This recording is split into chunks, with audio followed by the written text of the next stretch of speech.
develop a partnership with the schools, we should set very clear guidelines as to who can use and benefit from the school partnership.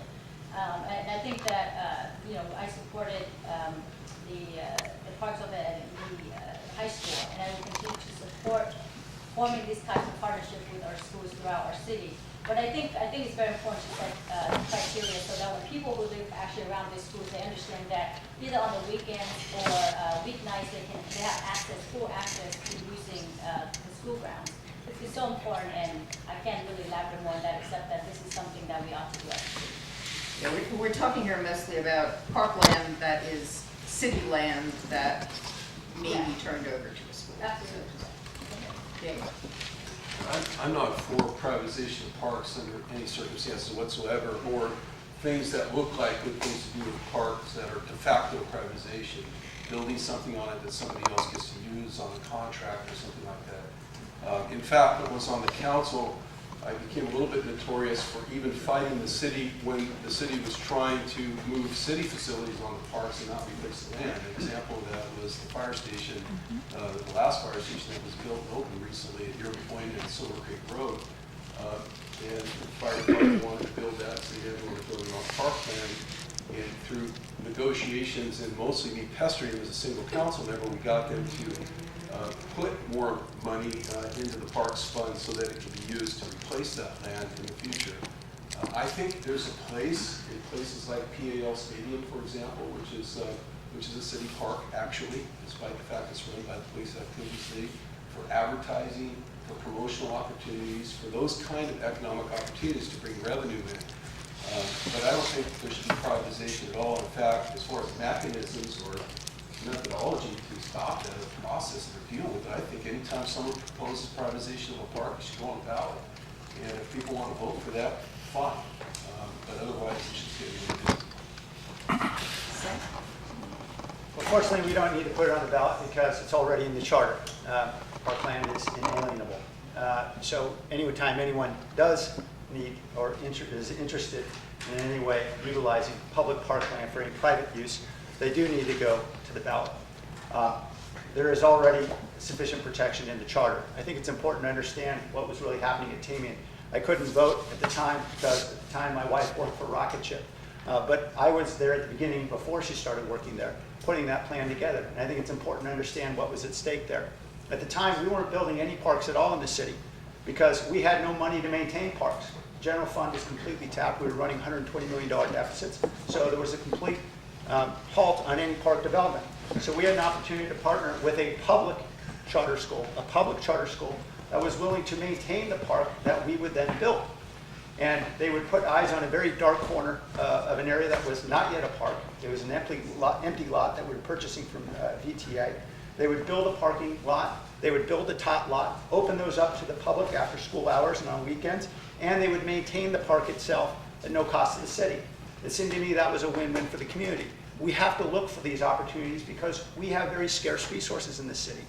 And if we don't look for these opportunities, we're going to have a very difficult time serving our residents at a time of scarcity that's going to continue for the foreseeable future.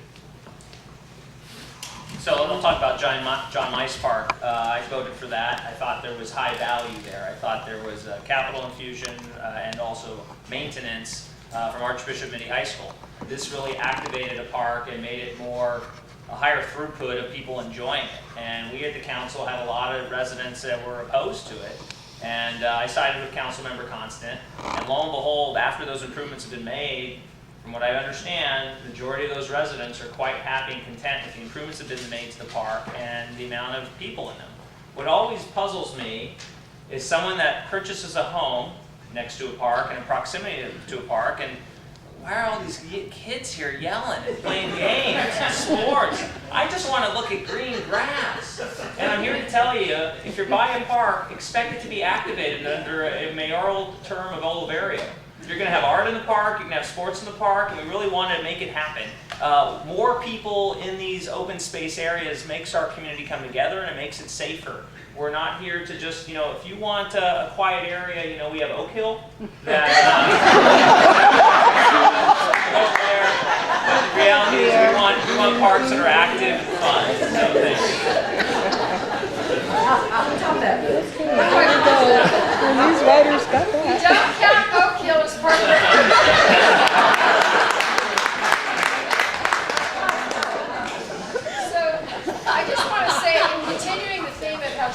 our Parks Department's been, they got cut by 48% during all this budget crisis. 48%.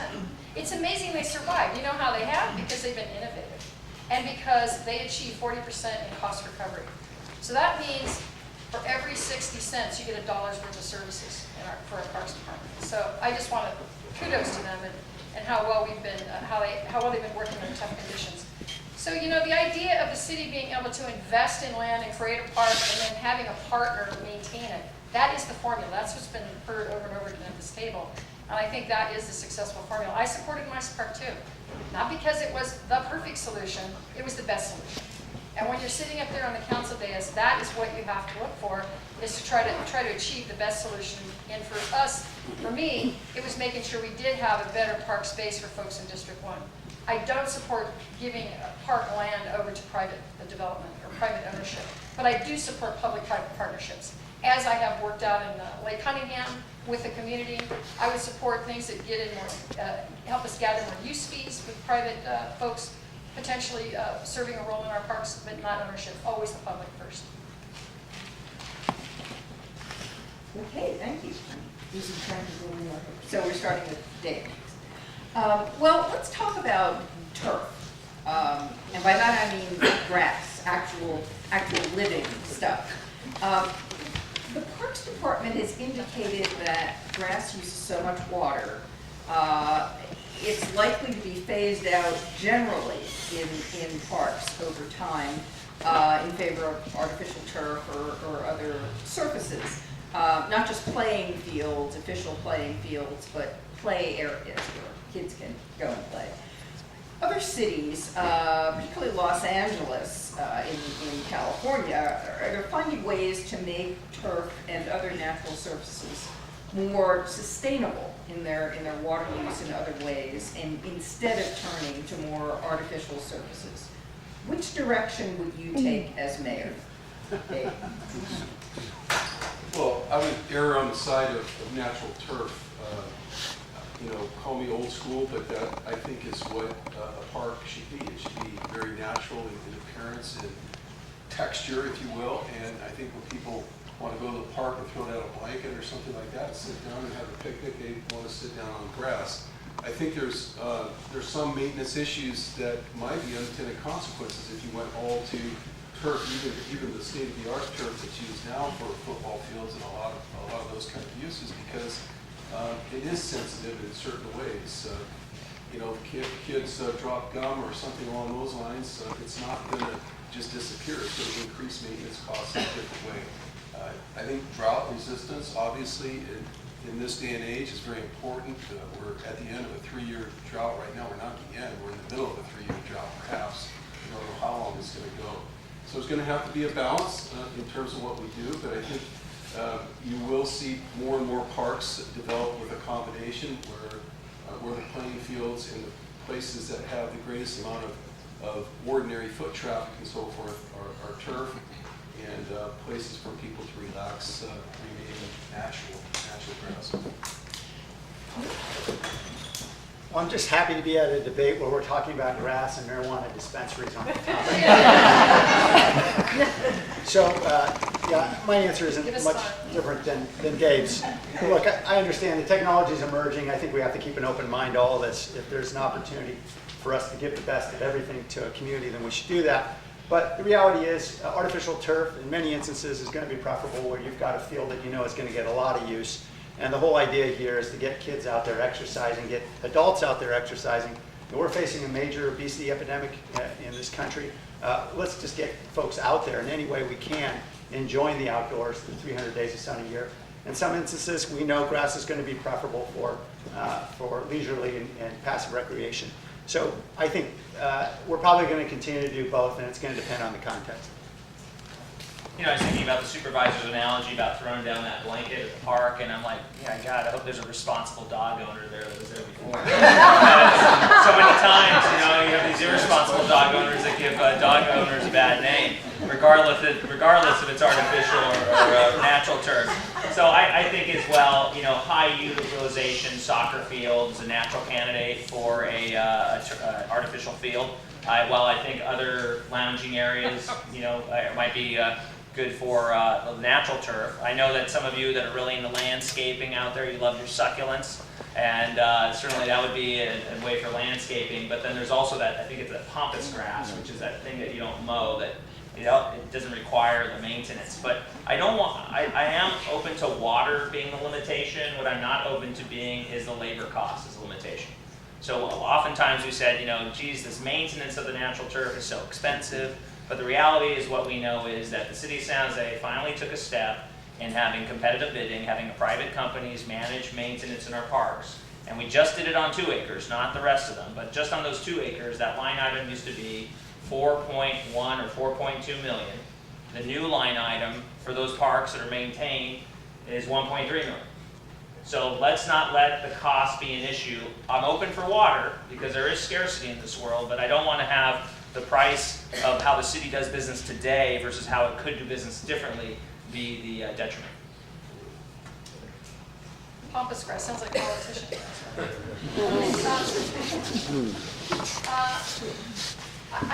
The first time I heard about artificial turf, I have to say I had a prejudice against it.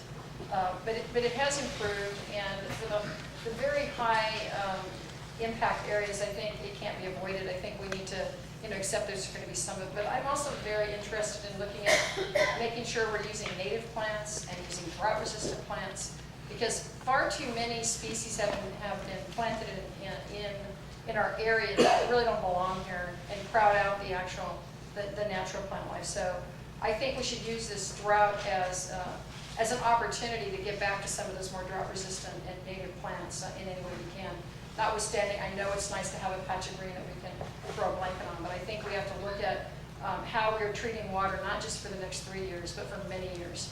If we look at global climate change and what can happen in our area, we're looking at a scenario where we can pretty much be a desert, and that is our history. So I think we really need to look at that and make sure we're planning accordingly.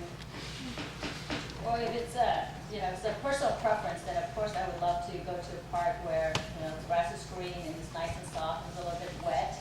But unfortunately, putting our political hat on and realizing that we don't have sufficient funds to provide maintenance for our parks, not having the funding to open more parks like we want to, I think that combinations of having artificial turf would be sufficient for certain parks.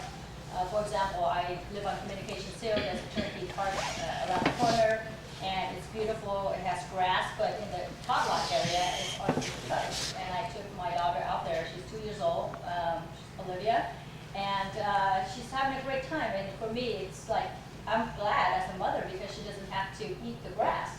And so in that little spot there, I mean, it makes sense to have artificial turf. And I like it. It's soft. It's nice. You can run around.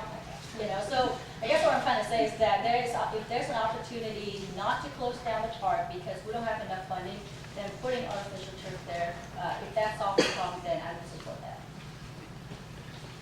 Well, we're not going to further explore the idea of edible parks, but I do want to go back to something Pierluigi mentioned, the operation and maintenance costs. And we're going to do something a little different. We're going to go back around the other way. So I'm going to start with Rose this time and swing around. The city has used operation and maintenance costs for parks as a barrier to developing new parks.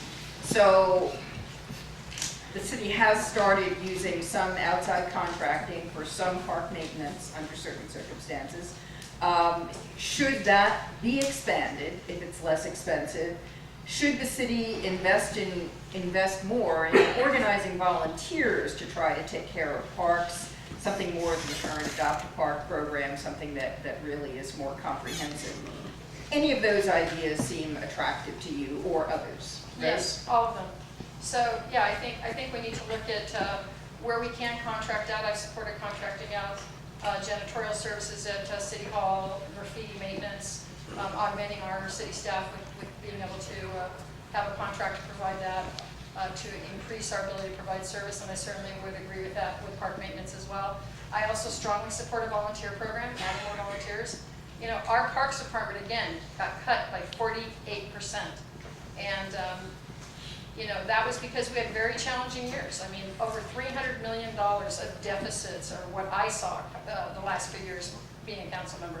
I certainly didn't get to figure out how many parks I could open and have extra money to do things. We've had really challenging times where we had faced layoffs, and public safety is a huge issue. And unfortunately, the department that got cut the most is our Parks Department. So we have to be really creative and look at ways to keep it going. And the other issue, of course, is to, fee for services, which we've done really well. As I've said, 40% they get a 40% increase or cost from their fees taken in. So that's really, really important in how we manage the park business. Mr. Yes. So yes, I would be supportive of all. I've historically been supportive of all. One of my first things I ever proposed was to simply have a pilot where we would allow a private company to come in and help manage the maintenance in the park. That was met with huge hostility from the labor unions, and the only person to second my motion was Mayor Chuck Reed. Lo and behold, after we had more of a recession take place and more hard choices, we finally did that outsourcing, as I mentioned earlier, 3-to-1 cost savings. I have a lot of residents that live across the street from the parks, and they've told me that the parks that have been outsourced, they've never seen it look better. So the quality is there. Also with that ability, you do have the ability to change contractors if they're not doing the work. Obviously in the Rose Garden, we've had incredible success. People from the neighborhood and outside the neighborhood and adjoining cities, that meant something special for them to volunteer. And the Frontline, the Rose Garden just got the Frontline Parks Award, which is awarded to parks in the United States for outstanding achievements. And they allotted that this, the achievements of the volunteers and taking a park that was really disheveled, and then 3 years later being the #1 Rose Garden in the United States, a year later winning international awards when we're competing with other countries and for those awards is a big deal. And they said that the volunteer amount of time put just into the Rose Garden was worth $1.3 million. So I think you have to at least allow the option. And worst case scenario, let it fail, but so far it hasn't. Thank you. Certainly whatever we can do to support volunteers, and frankly, I think the city often gets in the way more than they support volunteers, but I'd like to find more ways to leverage the energy and creativity of our residents in getting out there and supporting our parks. Certainly I've supported contracting out when it's appropriate. I'm not ideological about it, I'm pragmatic in some instances where we can maintain quality of service and do it savings for the taxpayer to provide other services. I'll support it. But with regard to other options, I think we should keep in mind those aren't the only options on the table. There are development agreements, for example. As I pushed a few years ago with the Newhall Park. At the time, again, we weren't building parks because we didn't have money to maintain them. So I pushed for a development agreement that would essentially reduce the park development fee on the builder in that case, in exchange for the builder's commitment to dedicate funding for ongoing maintenance of that park. And that was the only thing that enabled us actually to go forward and build the Newhall Park, which is there today. So we can be creative, and we need to be creative, and we need to partner with nonprofits like the Guadalupe Park Conservancy, which I think is growing now and will, I think, soon, within the next half decade, be able to take on those kinds of responsibilities. Or partnerships like the Levitt Foundation, which I'm now trying to encourage to get involved in St. James Park. There are a lot of partnerships and opportunities we can take advantage of if we're creative enough. Yeah. I think on the maintenance side, there are a lot of things that we can do, and a lot of it is just looking back and using some of the best practices the city has used in the past. For example, in the Evergreen Pacific Plan, which is an area of about 4,000 homes, the moderator may remember that she was writing at the time, as I believe, editorials about that project as it was developed. But the developers didn't just pay for parks. They had to pay in ongoing into a community facilities district. So throughout this double dip recession, you could drive through that entire community of 4,000 homes, 11-acre parks, pocket parks, landscaping, and see people out there cleaning up, working constantly without interruption because the money was always there. There's legislation pending now in Sacramento. I don't know the exact status of it, but a lot of you might want to get behind this. And that has to do with the ability of homeowners associations to now qualify to do improvement districts. And if that happens, you can imagine 2 or 3 homeowners associations getting together and going to the city and saying, look, you have the capital money to buy a park or a trail. You've got $300,000 or $400,000 in the construction and conveyance tax fund. don't tell us you don't have the money to operate it, we'll take care of that. And there's a letter of agreement that is much like a joint use agreement with the school that happens between the homeowners associations and the city. These are things that could be enacted now, right now. They don't need to wait until 2015, and I'd like to see that happen. Well, I support all those methodologies. I think, if we have the opportunity to contract out part of our services so that we can maintain our park, we ought to do that. I completely support the off-the-park program. Last year, just alone, we had 3,700 volunteers that actually helped with providing maintenance for parks. That's equal to about 30,000 of hours that our volunteers put together to maintain our parks throughout the city of San Jose. How awesome is that? And if we can get more volunteers, that's great. I'm sure, out of the 3,700 volunteers, 36 are volunteers of the Rose Garden in District 6, which is great though, because this park actually won so many national awards, and it really brought San Jose into the spotlight in terms of a park that has been showcased here in our country. And so I think that if we have opportunities just to get people to volunteers, it really brings them a sense of belonging. When you volunteer and help a park, you feel like that's your park, and you maintain that, and you actually look around you and ask other people to maintain that as well.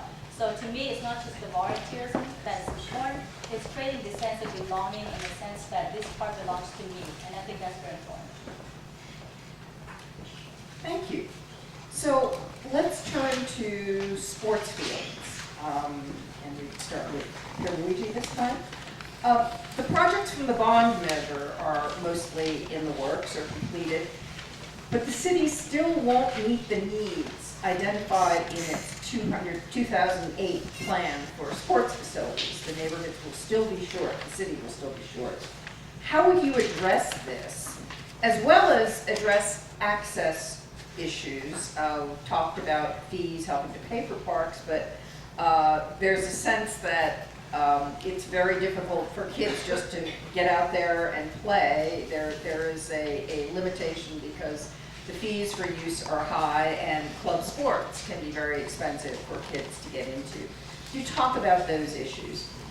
Well, it's sort of what we've been talking about. I mean, we've been talking about what's our cost of doing business. And if our cost of doing business is this high, and it's an impediment to people utilizing the park, then that's what it is. But if my cost can be brought down, then it certainly would bring more opportunity in those parks. So I really believe it's all about the cost model. I believe we need to do it in the most efficient, cost-effective manner. Therefore, who's going to benefit? Residents, families, children, youth sports, all those types of things. So I think that's really where it is. And your question sort of talked also about, I think sort of about access to schools, but we sort of covered that topic. But Barbara, I think there was one other portion that you had on your question. Well, the city is still, based on the 2008 plan, still short of sports field, period. Then I think that would come back to your first question, which you discussed. Does the city, do the residents want to go above and beyond and tax themselves to pay for those benefits? Because you can have a plan,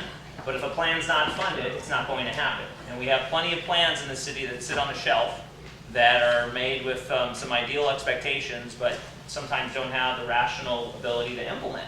And so if this city is just wants more parks or sports fields or what have you, then we have to allow the ability for those residents to speak and speak by voting, and voting to tax themselves for that benefit. Yeah, certainly, we've talked joint use agreements to death, but I think we all recognize that in a city with about 100 sports fields, we're well behind the national standard, which I think would have us somewhere around 220, 225 sports fields for a city this size. So we've got a long way to go, and joint use agreements have to be a critical path to getting there. Right now, we have a 20-year parks plan that calls for us to have essentially one joint use agreement signed each year to get along our long-term plan. Well, that's not nearly enough if we're going to get to where we need to get to. And so really we need mayoral leadership to bring together 19 school districts and talk about how can we come up with a uniform agreement that multiple districts can sign on to, where we can really scale this opportunity to get more sports fields out there into the public inventory, not locked up behind a gate. Certainly some of the other ideas that we've talked about are helpful, being community benefit districts and other types of mechanisms. But I think we all recognize that this is a city that's largely built out. The opportunities for new space are limited, so we may need to look at some spaces that are already being utilized in different ways. Right now, the Pueblo is, we currently have one of our 3 golf courses, Pueblo, which is too short to really be profitable in any way and self-sustaining.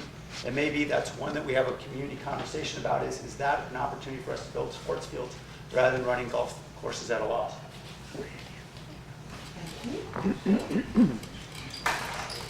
Yeah, having served on the Eastside High School Board for 8 years, I'll tell you one of the problems with joint use agreements for sports fields with the schools is wear and tear.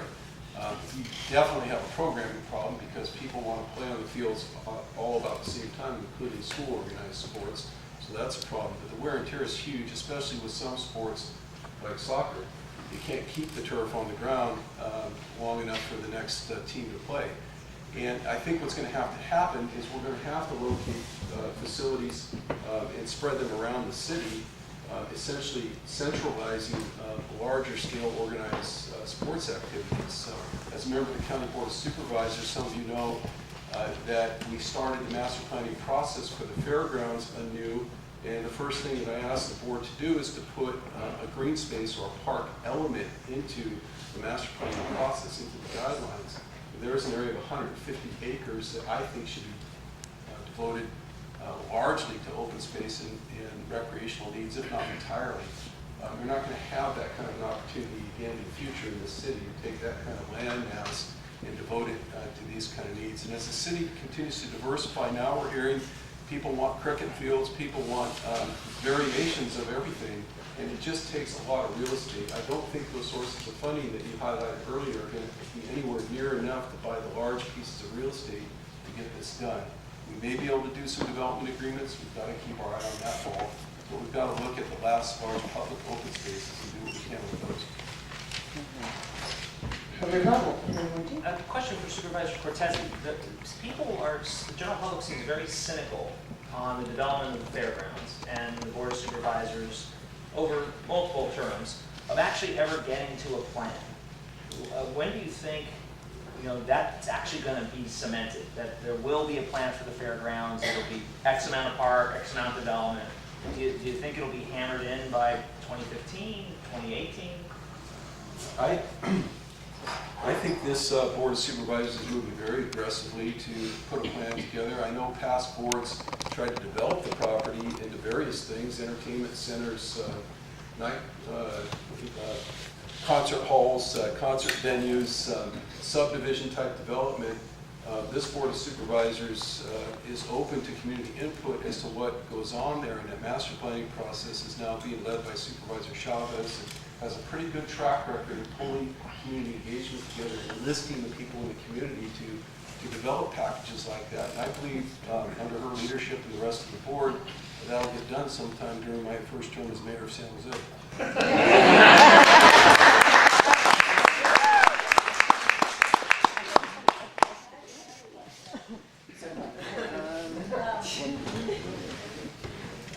Actually, I'm glad to hear that Supervisor Chavez is actually leading the charge on this, but if I remember correctly, at the last joint city-county meeting, she was also talking about using the fairground as a potential village to house the homeless community.